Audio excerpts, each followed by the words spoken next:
Yo, what up? This is the Sauce Kid official, Tory Lanez, and you listening to Lady in the Trap, you dig? This is the Sarah Harrison Show. You heard it here first, you dig? Back in the trap. I've got the one and only Fargo. I'm so glad you're back. What's good, Tory? Thank you for having me. How you doing? I'm really great. It's always a blessing to see you, you know. Like, incredible. You really, really put out good vibes. Thank you so much. I appreciate that. And that's very evidential in your recent album, Memories Don't Die. I really had a chance, luckily, to sit down and digest it. Because you know how it is these days with music. So much stuff is coming out that you don't really get to appreciate a project from start to finish. Of course. We had to do it with Tory Lanez. No, thank you. I appreciate that. So one thing I really liked about this album is the rollout, the way the tracks came out. Yeah. So you started with Shooters, which was like a staple track for Tory. How did you go about choosing the rollout for this album? I just went about what sounded right to me at the time and just like what felt right for me. Like a lot of things come down to the track listing when it comes down to however I do projects. I always care about things playing out and you wanting to play them from the beginning to the end. So whenever I do make music and I do make compilations of music, I always make sure that the track listing kind of takes you on a certain ride. And if it doesn't take you on a ride, then it's not right. Even the length of it, was it intentional for it to be 18 tracks, or was it kind of like... Well, yeah, I mean, I knew that I had to release at least 4 tracks before. Right. So I felt like, you know, by the time any of my fans got the new tape, you know, I didn't want it to be like 14 or 12 songs. And then by the time you got the project, it was only 8 songs or, 12 songs or something like that. I wanted it to be more so you could hear as many songs as you know, probably at least 14 new songs, opposed to you just getting a tape and then just not having that. So I wanted to make sure that, you know, the songs that did come out also still played a part in the album, and they also played a part in the chronological order of the music. So it all ended up still working out in a sense because it didn't feel too long, even though it's 18 songs. It's true. That's very true. And one thing I really enjoy seeing is artists working with their day one producers. And of course, Play Picasso played another huge part in this album.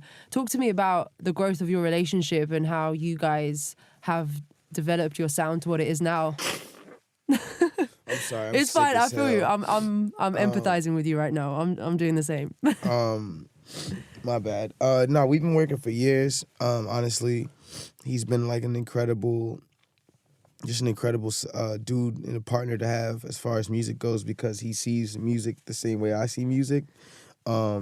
As far as like all the music that we've put out thus far, everything has been incredible, and we've continued to evolve every time that we go into the drawing board. So, you know, just knowing that there's a lot more music in the future that we have coming out and things that we have ready, you know, he plays a big part. And despite what anybody might think, you know, that's my day one producer, you know what I'm saying? Absolutely. I respect that. And, you know, one thing that you are notorious for is sampling. And we know how hard it is when it gets to putting out projects that, you know, people actually purchase to clear samples and stuff. But one sample that specifically stood out and was interesting on this album was the Here to Stay one, where it's like... Oh, Hate to Say? Oh, yeah, that's one, Hate to Say, with the One Direction You and I vocal. Yeah. How on earth did that come together? What was the whole inspiration behind it? How did you land on that?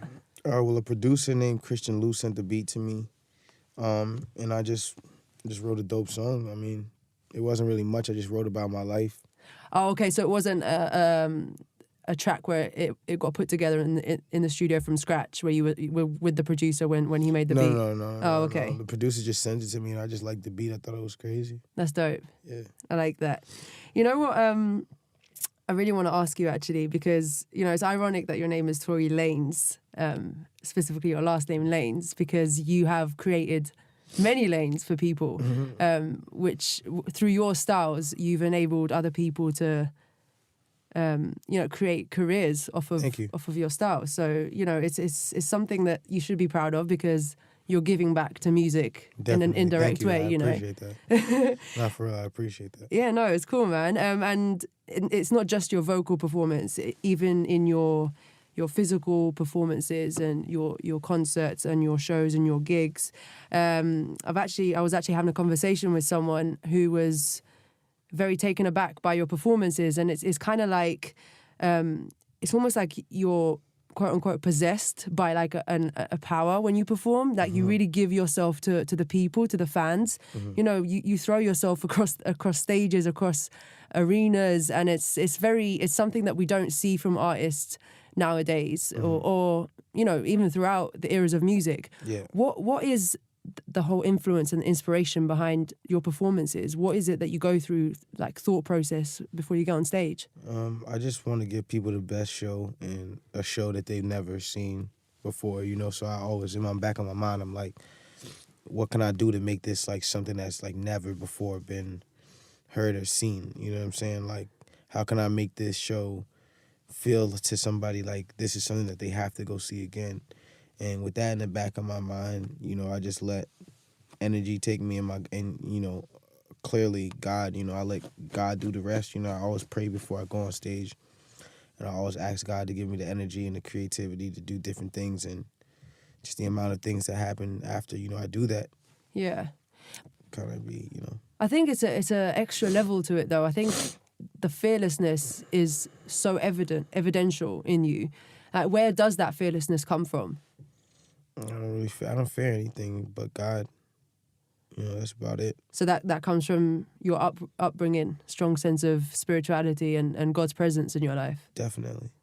Okay, because yeah, the conversation I was having with a person, he was kind of comparing your performances to, you know, like old biblical paintings, like by like Michelangelo or something, where, you know, like people are holding you and they're moving you from one side of the arena to the other.